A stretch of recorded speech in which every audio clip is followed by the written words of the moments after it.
नमो अरिहंताणं नमो सिद्धाणं नमो आयरीयाणं नमो वज्रायाणं नमो योय सव्यसाहूनं एष सुरासुरमणुषिं वन्दितं धोदघायिकं ममलं प्रणमामि वर्धमानं तीर्थं धम्मस्य कर्तारम्। देखिए, हमारा ज्ञेय तत्व प्रज्ञापन प्रारंभ हुआ गाथा नंबर 93 से, और इसमें चर्चा यहाँ से प्रारंभ की कि वस्तु जो है वो द्रव्य गुण पर्यायात्मक होती है, और पर्याय द्रव्यों की भी पर्याय कही गई हैं और गुणों की भी पर्याय कही गई हैं। फिर आगे कहा कि जो पर्यायों में मूढ़ है वो परसमय है। उन पर्यायों में भी चर्चा मुख्यपने जो असमान जाति मनुष्य आदि पर्याय है इसकी मुख्यता से कथन है, क्योंकि हमने तो इसी में एकत्व बुद्धि कर रखी है। ज्ञान दर्शन रूप पर्याय में कहाँ कर रखी है ना। तो वहाँ से ममत्व छुड़ाया, फिर वस्तु का स्वरूप बताना प्रारंभ किया, त्रिलक्षण परिणाम पद्धति देखा कि उत्पाद व द्रव्य ये तीनों एक ही समय में पर्याय की अपेक्षा होते हैं, लेकिन वो पर्याय भी द्रव्य की है इसलिए द्रव्य के कहे। फिर ये चर्चा बढ़ते बढ़ते यहाँ तक आई कि सत द्रव्य का एक गुण है और द्रव्य गुणी है, लेकिन इनमें पृथकत्व नहीं है, अन्यत्व तो है। पृथकत्व क्या बताया था? विभक्त प्रदेशत्व, ये पृथकत्व का लक्षण है कि जिनके प्रदेश अलग अलग हों उसको कहते हैं पृथकत्व। जिनके प्रदेश तो अलग नहीं हैं लेकिन जिनमें क्या है, तद्भाव है, ठीक है, या फिर अतद्भाव बोलो।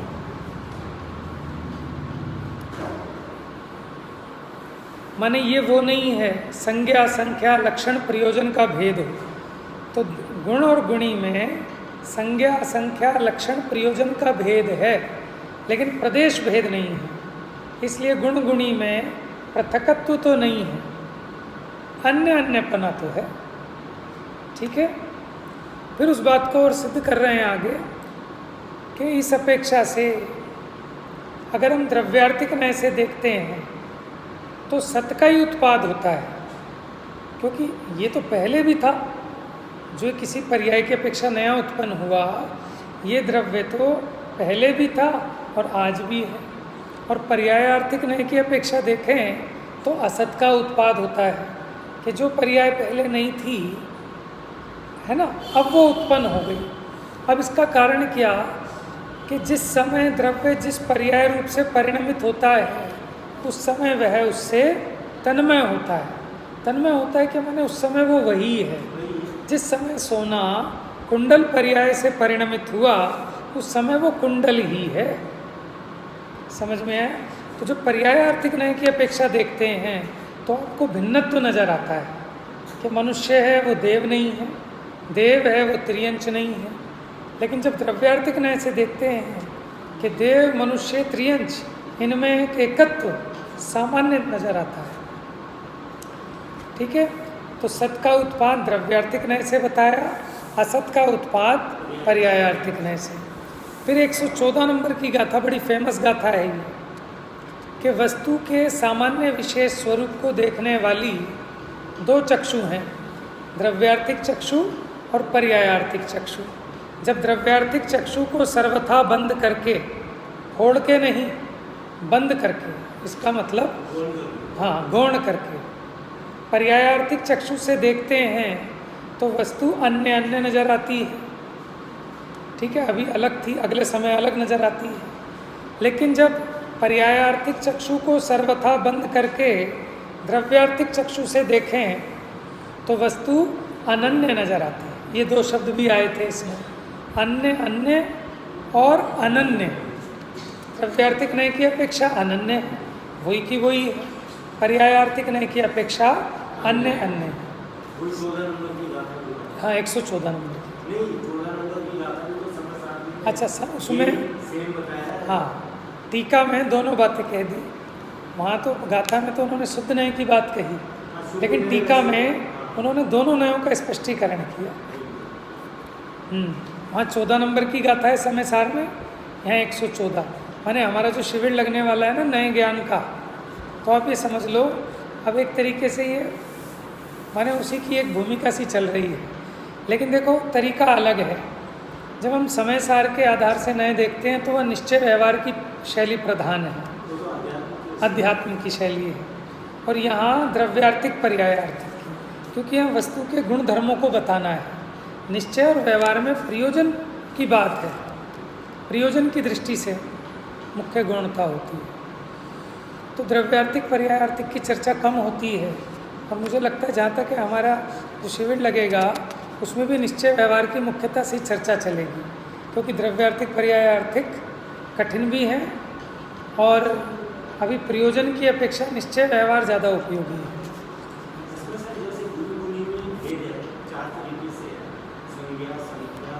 लक्षण हाँ,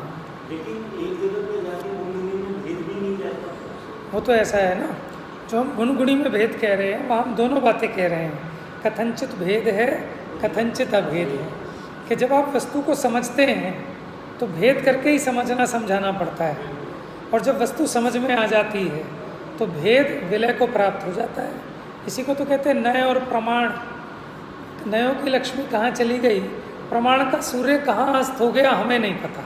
निर्विकल्प अनुभूति के काल में प्रमाण नए निक्षेप को न उद्योत अनुभव में दिखे, क्योंकि विकल्प कहाँ से होंगे। विकल्प कब होते थे, जब तक वस्तु का साक्षात अनुभव नहीं हुआ था। और जब वस्तु का साक्षात अनुभव हो गया तो वो विकल्प शमन को प्राप्त हो गया। लेकिन अनुभव भी कब हुआ कि जब हमने पहले नए प्रमाण के विकल्पों से वस्तु को भली प्रकार, ठीक है, अपनी बुद्धि में पहले माने उसका एक नक्शा क्लियर हुआ, तब जाके वो वस्तु अनुभव में आती है। हाँ, जगत में भी कोई भी चीज़ माने रियलिटी में बाद में आती है, पहले किसी न किसी की इमेजिनेशन में आती है। कोई भी मकान बनना हो, कुछ भी बनना हो, पहले ज्ञान में आएगा, ठीक है, फिर वास्तव में आएगा। जैसे अलग अलग से विवक्षा है, जैसे एक जगह बोला सत्यसाची ने कि जो पर्याय में सत्य दर्शन हुआ ये आत्मा उतना ही है। हाँ है? बहुत बढ़िया, उतना ही है, जबकि पर्याय और द्रव्य में तो बहुत फर्क है। मैंने इस गाथा पे बहुत फोकस किया था, ये जो है ना कि सम्यक दर्शन रूप ही आत्मा है। तो मैंने कहा देखो ये समय सार और कुंद आचार्य लिख रहे हैं, आप हम क्या ढूंढना चाहते हैं कि पर्याय से अलग कोई आत्मा ढूंढने जाओगे वो नहीं मिलेगा। माने जिस समय जिस पर्याय से परिणमित हुआ उस समय वो वही है। माने द्रव्य कहाँ पाया जाएगा, अपनी पर्याय में। आपको सोना चाहिए, सोना कहाँ मिलेगा। आप कहो साहब ये तो पर्याय है, हमें तो सोना चाहिए, तो वो आपको डला ला के दे देगा। आप कहोगे सर ये तो पर्याय है, डला है, बिस्किट ला के दे देगा, तो ये तो बिस्किट है, तो भैया फिर आपको हम सोना नहीं दे सकते, क्योंकि द्रव्य और पर्याय जैसे हम समझते हैं ऐसे कोई अलग वस्तु नहीं है। वो द्रव्य की जो प्रेजेंट पोजीशन है, जो उसकी हालत है, जो दशा है, उसी का नाम तो पर्याय है। नहीं नहीं, अच्छा कड़ा कुंडल में आकार जो होता है वो तो कड़ा कुंडल वो तो प्रदेशत्व गुण के कारण है। लेकिन देखो कड़ा कुंडल का तो उदाहरण बहुत स्थूल है ना। आत्मा में वहाँ तो हमने व्यंजन पर्याय को पकड़ के बता रहे हैं उसकी कि कड़ा है, कुंडल है, लेकिन वो उदाहरण है, ठीक है। हम तो एक सामान्य से कह रहे हैं कि जैसे कोई भी वस्तु है, माने गोरस है, तो दूध दही घी अपनी कोई ना कोई अवस्था में ही रहेगा, बिना अवस्था के तो मिलेगा नहीं। उसी प्रकार ये जो आत्मा द्रव्य है वो अपनी पर्याय में ही तो व्यक्त होता है।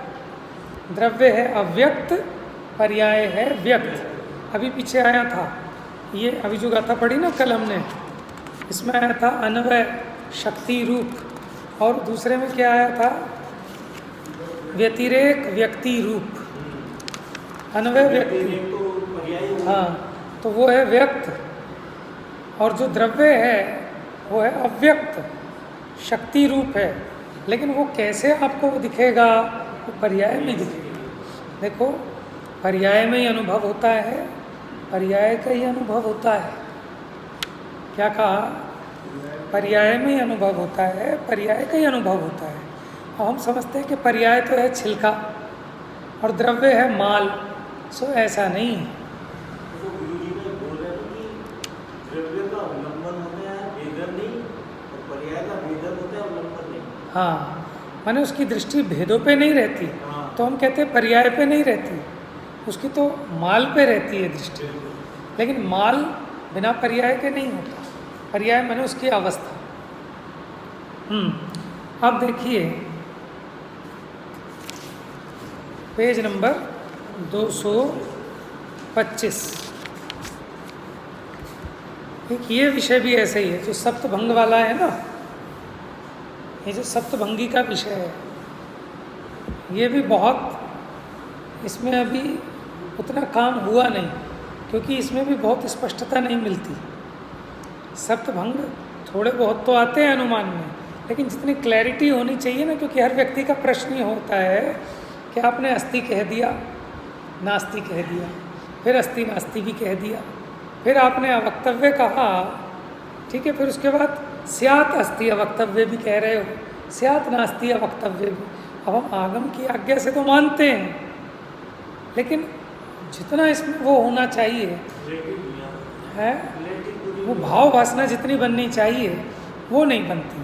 लेकिन इसका उद्देश्य क्या है कि जैसे अभी अपना चल रहा था ना, सत का उत्पाद असत का उत्पाद, कि वही वस्तु अनन्य भी है अन्य भी है। तो अब ऐसा लगता है कि जैनियों का तो बहकावा है, ये छल है कि ऐसा भी ऐसा भी, कहीं भी ना फंसे। ये सबसे अच्छी बात है कि इस अपेक्षा बात नहीं है। मिथ्या दृष्टि भी कहे कि नित्य भी है अनित्य भी है, लेकिन उसका होगा मिथ्या अनेकांत, जब तक आप उसकी विवक्षा नहीं समझेंगे। मैं चाचा भी हूँ, मैं भतीजा भी हूँ, तो ये तो बात विरोध को प्राप्त होती है। निर्विरोध कब होगी? कि मैं मेरे चाचा की अपेक्षा भतीजा हूँ और अपने भतीजा की अपेक्षा चाचा। अपेक्षा न्यारी है ना, और अपेक्षा ही ना लगाए तो फिर वो स्यादवाद नहीं है। क्या कहा? अगर हम अपेक्षा ना लगाएं, जरूरी नहीं है कि भाषा में ही लगानी है, ज्ञान में लगाना। भले अमृतचंद्र आचार्य ने कहा कि भले ही हम कहीं पर स्यादवाद का नाम लें या ना लें, भले ही हम अपेक्षा बताएं या ना बताएं, लेकिन हमारे वचन वो अपेक्षा को लिए हुए ही हैं। समझ में आया? बिना अपेक्षा के कोई बात नहीं। तो दोनों अपेक्षाएं, उन अपेक्षा से जब वस्तु को कसते हैं तो हम उसके उन धर्मों को एक साथ नहीं कह सकते, लेकिन क्रम क्रम से कथन किया जा सकता है। ठीक है? अब क्रम क्रम से जो कथन है वो भी सर्वथा नहीं किया जा सकता, क्योंकि वस्तु तो अनुभव गम्य है, इसलिए चौथा बोल दे दिया अवक्तव्य का। समझ में आया? लेकिन किसी ने पूछा क्या सर्वथा अवक्तव्य है? कि नहीं। अब अवक्तव्य में भी दोनों लगाने पड़ेंगे कि कथनचित अवक्तव्य है और कथनचित वक्तव्य है। अवक्तव्य क्यों है? क्योंकि भैया अनुभव गम्य है, उसे वाणी में नहीं कह सकते। तो क्या बिल्कुल नहीं कह सकते कि नहीं नहीं ऐसा नहीं है, कथनचित कह सकते हैं? तो फिर बात के वो 3 बोल बन गए। जैसे पहले के 3 बोल थे, ऐसे वो बात के 3 बोल बन गए। बात के 3 बोलों में क्या विशेषता है? कि स्यात् अस्ति अवक्तव्य, कि है तो लेकिन अनुभव गम्य है। समझ में आया ना अवक्तव्य का मतलब? कि खाली वचन से कही जाए ऐसी वस्तु नहीं है, अनुभव गम्य है। अच्छा, हम आपसे पूछे, बताओ चीनी की मिठास कैसी होती है? बताओ आप। जो भी वेदन रूप है उसको कभी शब्दों में क्या करें? लेकिन बिल्कुल नहीं कह सकते, ऐसा भी नहीं है, ऐसा नहीं। क्योंकि आप जिसका भी उदाहरण दोगे उसके जैसी तो नहीं है। गुड़ की मिठास अलग है, शक्कर की अलग है, चीनी की अलग है ना, खांड की अलग है। चलिए अब देखते हैं गाथा। अब समस्त विरोधों को दूर करने वाली सप्तभंगी प्रकट करते हैं। देखो हमने ये देखा है कि जिस चीज़ का अभ्यास बंद होता है ना, वो चीज़ मरण को प्राप्त हो जाती है। क्या कहा? माने जिस किसी भी चीज़ का प्रयोग बंद कर दो तो वो लुप्त हो जाएगी। ठीक है ना? अब जैसे प्रवचन सार है, आप इसको पढ़ना बंद कर दो, छपने ही बंद हो जाएंगे, लुप्त हो जाएंगे। फिर एक दिन ऐसा आ जाएगा प्रतियां भी नहीं मिलेंगी कहीं पे भी, गल गई, सड़ गई। समझ में आया? तो ऐसे ही होता है। अब जैसे ये विषय है ना सप्तभंग, आचार्यों ने क्या समझाए नहीं होंगे, खूब समझाए होंगे, खूब समझाए होंगे, लेकिन बुद्धि की हीनता होती गई, हमने उतनी मेहनत नहीं की, तो बस वो कर्टेल होते चले गए। अब जरा जरा सा विषय बचता है इसका मूल ग्रंथों में, है ना? ऐसे लोग हो जाते हैं, लुप्त हो जाते हैं।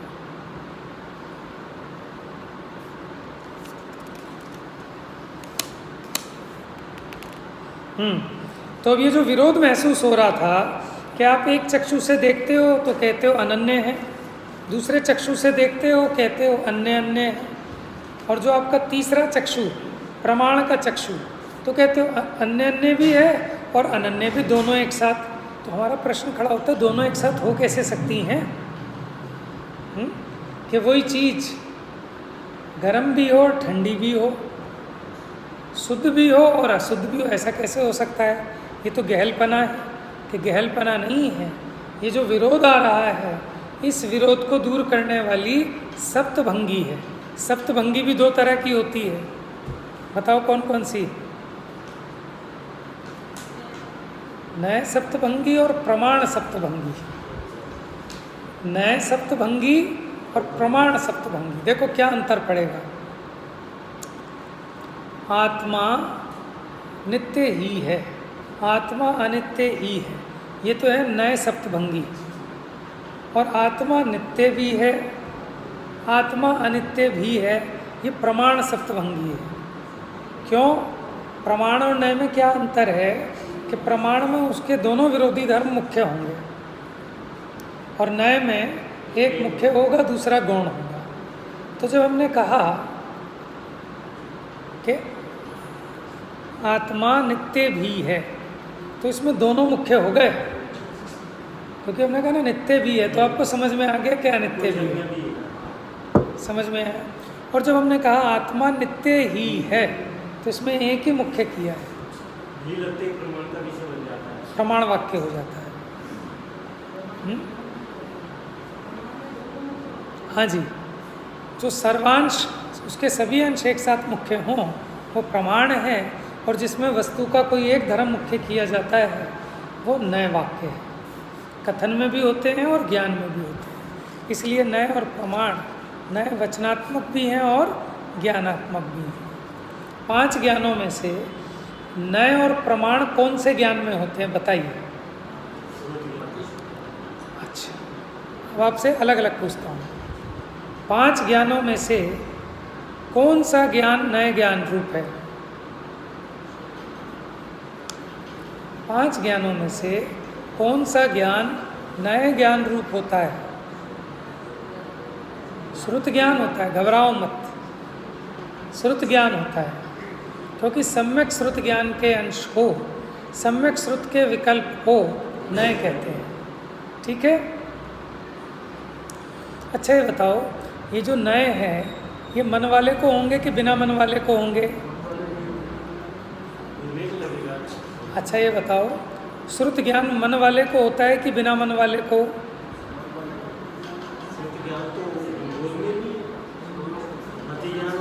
समझ में आया? श्रुत ज्ञान तो निगोदिया को भी है, मति श्रुत ज्ञान तो सभी जीव को। हाँ, नए ज्ञान देखो मन का कार्य क्या है, जो शिक्षा को, उपदेश को, आलाप को, ठीक है, इनको ग्रहण कर सके वो संगी है, मन सहित है। तो जो नयों के भेद हैं, नए विकल्प हैं, विवक्षाएं हैं, ये बिना मन वाला ग्रहण नहीं कर सकता, ये मन का कार्य है। तो इसका मतलब श्रुत ज्ञान, देखो आप बताओ, श्रुत ज्ञान खाली मन से ही थोड़ी होता है। श्रुत ज्ञान की परिभाषा क्या है? मति ज्ञान के द्वारा जाने गए पदार्थ के संबंध में विशेष जानना। वो श्रुत ज्ञान है। तो जो निगोदिया आदि के होगा ना, वो स्पर्शन इंद्रिय संबंधी जो मति ज्ञान हुआ, उस पूर्वक श्रुत ज्ञान होता है, उसको मन वाला नहीं होता। जैसे देखो, जैसे कोई एक इंद्रिय है, ठीक है, जैसे पेड़ है, आप उसके सामने माने बुरा स्पर्श करो उसको, तो वो कुमला जाता है, मुरझा जाता है। या पीछे कई लोग कहते हैं कि ऐसे फूल भी होते हैं कि आप उनके सामने कोई चीज़ ले जाओ, पीछे हटते हैं, ठीक है। तो मोटा उदाहरण रूप ग्रहण करना, या चलो चींटी को ले लो, चींटी 3 इंद्रिय है, मन तो उसके भी नहीं है, अब उसके आगे पानी आता है तो मुड़ जाती है ना। तो वो मति ज्ञान के बल पे मुड़ी के श्रुत ज्ञान के बल पे मुड़ी, मन तो नहीं है। लेकिन मति ज्ञान पूर्वक जो ज्ञान होता है, इष्ट अनिष्ट तो उसको भी भाषित होते हैं, इष्ट अनिष्ट तो सभी जीवों को भाषित होते हैं, चाहे बिना मन वाले भी हों। लेकिन अब क्या चक्कर है कि हम आपको इसकी भाव भाषणा नहीं करा सकते। क्यों? कि वो जो 1 इंद्रिय है, 2 इंद्रिय, 3 इंद्रिय है, उसको कैसा श्रुत ज्ञान होता है, उसको समझाने के लिए हम आपको उदाहरण देंगे तो वो और गड़बड़ होगी उसमें। समझ में आया ना? तो इसलिए बहुत सारे विषय ऐसे हैं कि जो आज्ञा से प्रमाण मानना, क्योंकि उनमें हमारी बुद्धि अभी उतनी चलती नहीं है, जिसकी चलती है वो लगाए उसमें।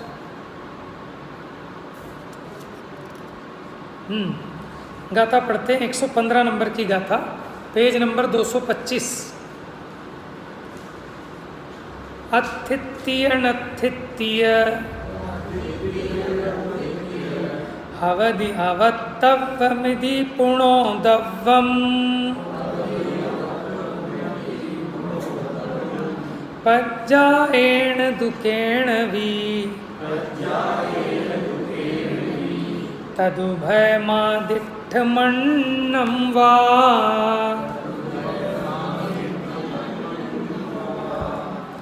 इसमें सप्तभंग गिनाए। क्या कहते हैं?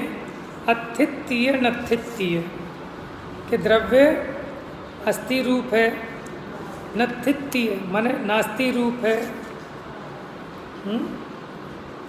फिर क्या कहते हैं? अब अव्वत्तम यानी अव्यक्त है।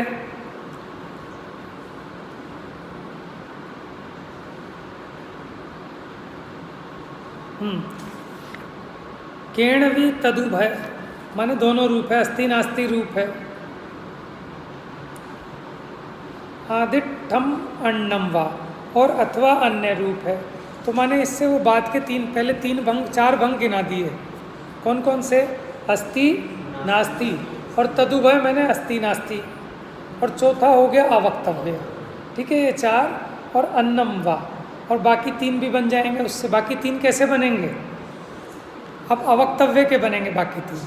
यानी जो पहले 3 कहे थे वो वक्तव्य के थे कि स्यात् अस्ति वक्तव्य। तो आप कहोगे वक्तव्य क्यों नहीं कहा, कि कहने की ज़रूरत ही नहीं है। जब बाद वालों में हमने अवक्तव्य कह दिया, इट मीन्स ये पहले वाले। समझ में है? आप देखो, जब हम फाइलें बनाते हैं ना, तो जो फर्स्ट पेज होता है हम उस पर 1 नंबर नहीं लिखते। जो सेकंड पेज होता है हम काउंटिंग वहाँ से स्टार्ट करते हैं। और हमारा करना नियोग भी कहता है कि गिनती 2 से चालू होती है, 1 से चालू नहीं होती। क्योंकि एक अकेले को कोई गिनता है क्या? एक अकेले को गिनने की ज़रूरत ही नहीं पड़ती। जब 1 से ज़्यादा हो तभी गिनती की ज़रूरत पड़ती है। और दूसरा कारण, 1 को 1 से गुना करने पर भी 1 आता है, 1 को 1 से भाग करने पर भी 1 आता है। इसलिए 1 को उन्होंने गिनती में नहीं माना, उन्होंने संख्यात 2 से माना।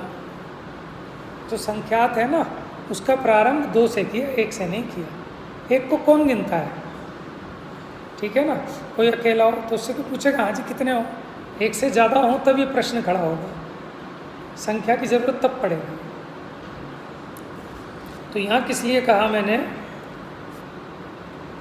कि इन्होंने अवक्तव्य कह दिया ना बाद के बोल में, और बाकी सब नीचे वालों में अवक्तव्य है, तो इट मीन्स उसके पहले वाले वक्तव्य है। तो देखिए, द्रव्य किसी पर्याय से अस्ति। देखो, किसी पर्याय का मतलब यहाँ पर्याय नहीं, यहाँ अपेक्षा लेना। देखो, ये भी गजब की बात है कि शब्द वही है लेकिन अलग अलग प्रकरण में उसका अर्थ चेंज हो जाता है। समझ में आया? द्रव्य किसी पर्याय से अस्ति, किसी पर्याय से नास्ति और किसी पर्याय से अवक्तव्य है, और किसी पर्याय से अस्ति नास्ति अथवा किसी पर्याय से अन्य तीन भंग रूप कहा गया है। ये तो गाथा का अर्थ किया। देखो यहाँ पे भी आया ना अन्वयार्थ। क्या मतलब होता है अन्वयार्थ का? अन्वय का मतलब बताया था ना, अन्वय का मतलब वैसा का वैसा ही है ना, वही का वही। तो अन्वयार्थ का मतलब जैसा गाथा में कहा उस गाथा का वैसा ही अर्थ। समझ में? हमने अपनी तरफ से कुछ नहीं जोड़ेंगे उसमें, ठीक है। शब्दशाह जो अर्थ किया जाता है उसको कहते हैं अन्वयार्थ। अन्वय का मतलब वही होता है ना, सामान्य, वही का वही है। हाँ देखो क्या लिखा है, स्याद अस्ति एव, मिल गया ऊपर टीका में, स्याद अस्ति एव। एव का मतलब ही हो गया तो एकांत हो गया कि अनेकांत हो गया? अगर हमने ही लगाया एकांत हो गया कि अनेकांत? एकांत हो गया। हम एकांती हैं कि अनेकांती? बताओ भाई साहब, ये क्या घपला चल रहा है? आप जांच रखो थोड़ी सी, ऐसे थोड़ी कि मनोज भाई जो बताएंगे सब ठीक है। समझ में आया? हाँ जी। तो हम एकांत क्यों पढ़ा रहे हैं आपको? हम अनेकांती हैं कि एकांती? हम कथनचित अनेकांती हैं, कथनचित एकांती। हम सर्वथा अनेकांती कहेंगे तो वो भी एकांत हो जाएगा। हमें अनेकांत का भी एकांत नहीं है, इतने जबरदस्त अनेकांती हैं कि अनेकांतोपि अनेकांता, अनेकांत में भी अनेकांत है कि कथनचित अनेकांती, कथनचित एकांती। तो जो नए है वो एकांत है और प्रमाण अनेकांत रूप है। हम अनेकांत को भी अस्ति और नास्ति से करके डबल अनेकांत। हाँ, कथनचित अनेकांत, कथनचित एकांत, ठीक है। जो नए हैं वो सम्यक एकांत और सम्यक अनेकांत। दूसरों के यहाँ मिथ्या एकांत मिलेगा और कदाचित वो कहेंगे ना कि शुद्ध भी है अशुद्ध भी है, उनके पास अपेक्षा ही नहीं है द्रव्यार्थिक पर्यायार्थिक की। कैसे सिद्ध करोगे कि शुद्ध भी है और अशुद्ध भी है? तो वो हो गया उभय अनेकांत, यानी मिथ्या अनेकांत, वो मिथ्या हो जाता है फिर, ठीक है ना। मैं अपेक्षा तो ना लगाऊं और यही अड़ जाऊं कि नहीं मैं चाचा भी हूँ मैं भतीजा भी हूँ, तो भैया ये घटित ही नहीं हो सकता, इसमें तो विरोध आता है। और इसको समझने के लिए पंडित टोडरमल जी का उभयाभासी का प्रकरण पढ़ लो बस। आप कसम से आपको नए इतने अच्छे समझ में आ जाएंगे, बहुत ज़बरदस्त उभयाभासी का प्रकरण। आपको निश्चय व्यवहार के लिए कभी ज़िंदगी में कोई कन्फ्यूज़न ही नहीं होगा जिसको उभयाभास समझ में आ गया, लेकिन समझ में नहीं आता आराम से, हैं? क्योंकि जिस अपेक्षा से आप चाहते हो उसी अपेक्षा से आप भतीजे नहीं हो सकते। तो जैसे कई लोग हट करते हैं ना कि अपेक्षा मत लगाओ, अपेक्षा से कमज़ोर पड़ जाती है बात, कि बात कमज़ोर की नहीं है, वस्तु का स्वरूप ही ऐसा है ना कि जैसे हम कहें कि मैं अमीर भी हूँ और गरीब भी हूँ। अब अमीर कह रहे हो तो अपेक्षा मत लगाओ क्योंकि बात हल्की पड़ती है। हल्की और भारी से मतलब नहीं है, वस्तु की सत्यार्थता से मतलब है कि तुम क्या ये जचवाना चाहते हो कि मैं अमीर हूँ, सर्वथा अमीर हूँ।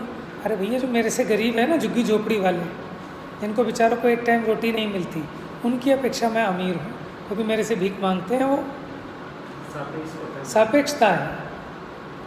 तो हमें वस्तु स्थिति देखनी है, ठीक है। और अनुभव के समय में, अनुभव के काल में अब इन सब पक्षों में अटकना नहीं है। तो वहाँ कहते हैं कि भैया अब इनको गौण कर दो, और अगर तुम्हें फिर भी हो रहे हैं तो इसका मतलब दोबारा से समझो, अभी तुमने ठीक से वस्तु स्वरूप को समझा नहीं है। क्योंकि सही समझ में आ जाएगा तो विकल्प शमन को प्राप्त होंगे और आत्मा के परिणाम स्वरूप में मग्न हो जाते हैं। उसी का नाम है आत्मानुभव। ऐसा पंडित टोडरमल जी ने कहाँ लिखा? कौन बताएगा? हाथ खड़ा करके, सामूहिक उत्तर नहीं देगा कोई भी।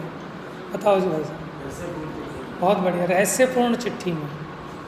देखो जो चीज़ें आपको बताता हूँ ना, अच्छी अच्छी चीज़ें हैं, आप थोड़ा थोड़ा पढ़ के बताया करो यहाँ पर, 5-10 मिनट आप लोगों से भी पूछ लेंगे, है ना, लास्ट में, ठीक है। एक और काम दिया था मैंने पढ़ने के लिए, किसी ने पढ़ा क्या? मैं भूलता नहीं हूँ, भले ही पूछता नहीं हूँ, अभी याद ही नहीं है किसी को भी क्या होमवर्क दिया था। अष्टपाउड़ में क्या दिया था? दंसन पाउड़। दंसन पाउड़ में क्या विषय दिया था, किसके लिए पढ़ने के लिए दिया था? कि सम्यक दर्शन है क्या, सम्यक दर्शन को पहचानना जरूरी है। ऐसा नहीं है कि हम सम्यक दर्शन का पता नहीं लगा सकते। अगर ये कहोगे कि सम्यक दर्शन छद्मस्त के ज्ञान गम्य नहीं है तो सारा व्यवहार लुप्त हो जाएगा। फिर कौन किसका उपदेश सुनेगा, कौन किसको आहार कराएगा, कौन किसको गुरु बनाएगा, कैसे धर्म की परंपरा चलेगी। और वैसे लिखा वहाँ कि सम्यक दर्शन तो केवल ज्ञान गम्य परिणाम है, ये भी लिखा है वहाँ। तो वहाँ पे भी दोनों अपेक्षाओं से बात को सिद्ध किया है। अच्छा चलो, हम कहते हैं हमें अपने सम्यक दर्शन का पता होना चाहिए, दूसरे के सम्यक दर्शन से क्या करना, कि ऐसा नहीं है, उसके साथ व्यवहार करना है तो उसका भी पता करना जरूरी है। कि साहब हम तो अपना अपना देख लेते हैं, अपना लोटा छान लेते हैं, हमें दूसरे से क्या मतलब। कि दूसरे से मतलब है तो उसको पहचानना भी पड़ेगा, क्योंकि आपको उसके साथ व्यवहार करना है, आपको उसके यहाँ बेटी देनी है, आपको उससे व्यापार करना है, तो उसकी पहचान करनी पड़ेगी कि नहीं करनी पड़ेगी, कैसा है कैसा नहीं है। आपको इसी प्रकार देव गुरु धर्म गुरु बनाने हैं, समझ में है, आहार आदि दान करना है और साधर्मियों का संग करना है, उपदेश सुनना है, तो आपको सामने वाला भी सम्यक दृष्टि है कि मिथ्या दृष्टि, ये पहचान करनी पड़ेगी। उसके बिना मोक्ष मार्ग में आपका गमन नहीं हो सकता, भटकन रहेगी। समझ में, हमने ट्यूशन लगाई 12th क्लास में, पहले तो लगाई नहीं थी कभी, 12th में कहा भैया लगानी पड़ेगी अकाउंट की, कि लगाई। ट्रायल क्लास 3 दिन की मिलती थी, वो 3 दिन करके ही बस ख़त्म हो गया, पढ़ ही नहीं पाए। कहीं पे गए 3 दिन पसंद नहीं आया, फिर कहीं 3 दिन गए पसंद नहीं आया, इतने फाइनल आ गया। समझ में, ऐसा ना हो जाए कि पूरी ज़िंदगी निर्णय ना कर पाएँ और खोज में ही रह जाए। ठीक है, तो ये तो ऐसा है, मुझे क्यों फंसाते हो?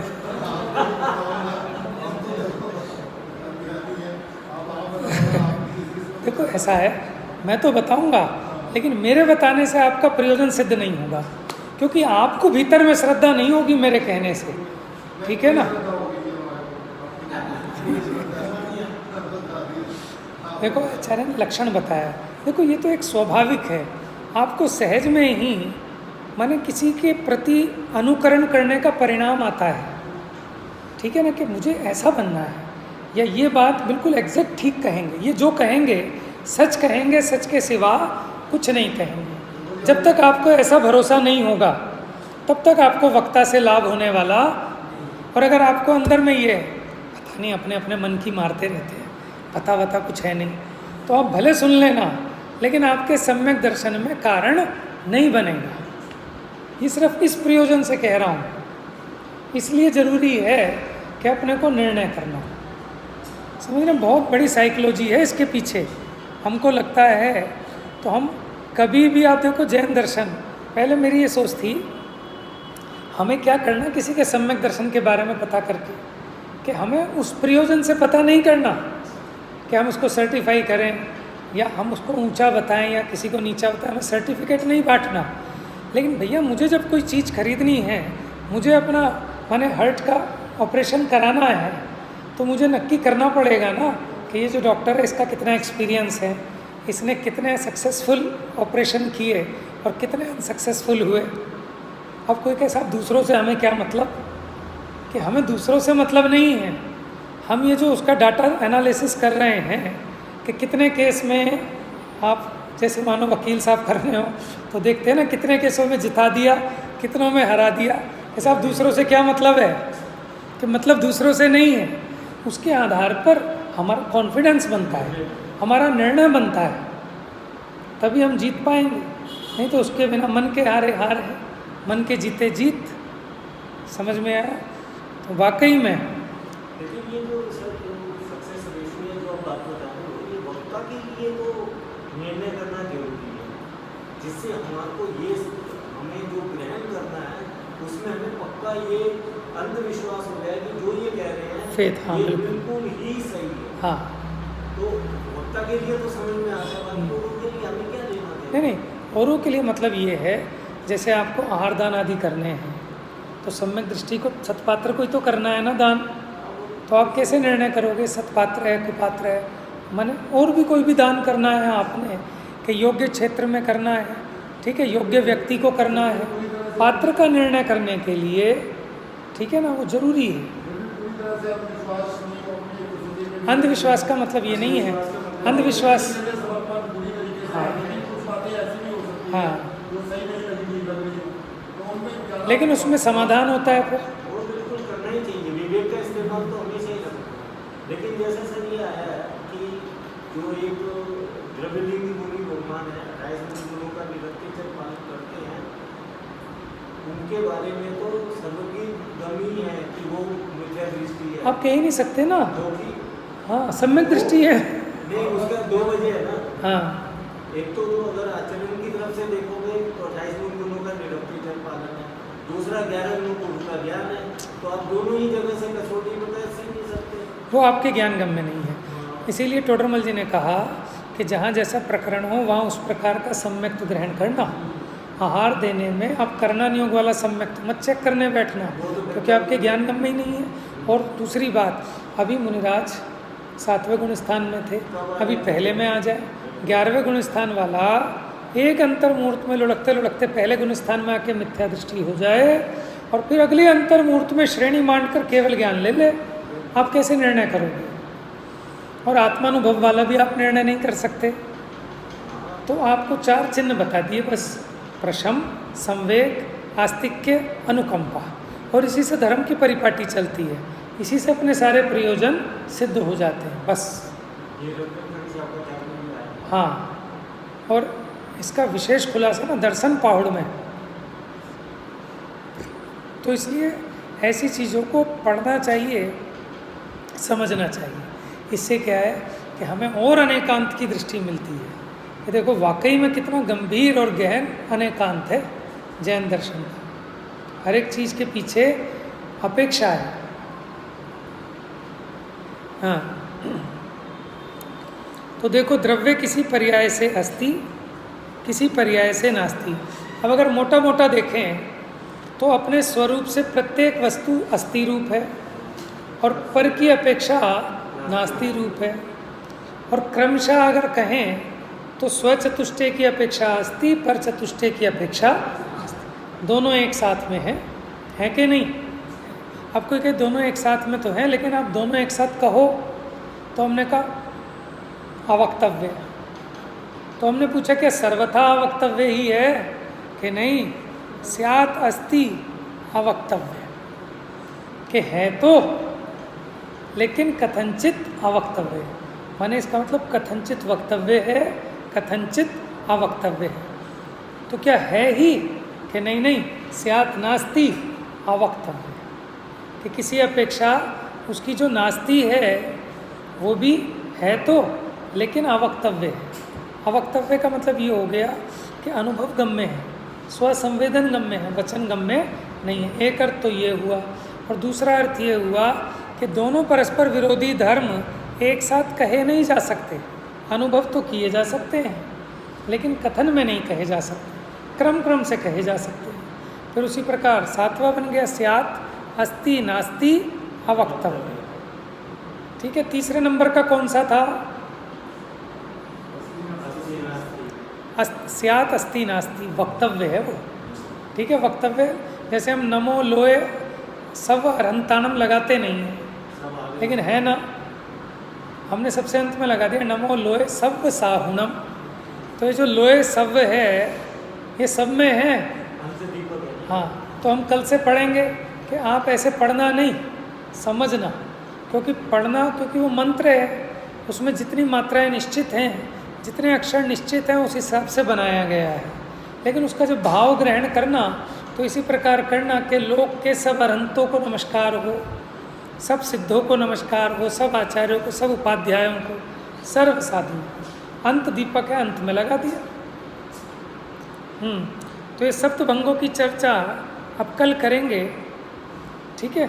और देखते हैं इसमें अगर आपका मन होगा तो इसको और थोड़ा डिटेल करेंगे, क्योंकि ये इम्पोर्टेंट बात है समझने वाली, है ना। जो ऐसे विषय हैं कि जो कम सुनने में आते हैं, उस पर मौका मिले तो चूकना नहीं चाहिए। जा वाणी के ज्ञान से सूझे लोक